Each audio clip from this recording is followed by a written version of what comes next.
eu quero reafirmar aqui, né, o nosso apoio, nosso empenho, nossa solidariedade à candidatura do vereador Cacheta.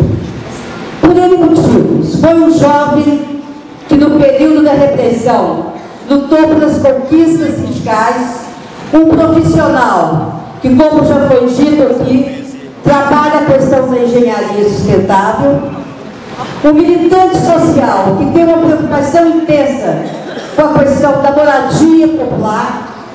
Esse é, sem dúvida nenhuma, um dos carros-chefes da sua campanha e, principalmente hoje, a integração de Cacheta com o Movimento Nacional dos Direitos Humanos, procurando alavancar a Comissão da Verdade em todo esse Brasil.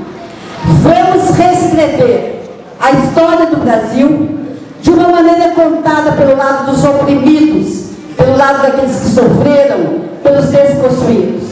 Cacheta, o seu mandato representa um motivo de orgulho para Belo Horizonte, visto que seus projetos aqui de Belo Horizonte são copiados hoje no Brasil inteiro em termos de direitos humanos.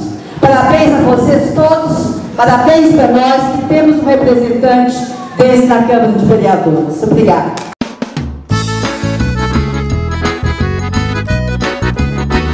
O projeto é popular para dialogar com a gente, trabalho competente, vereador presente.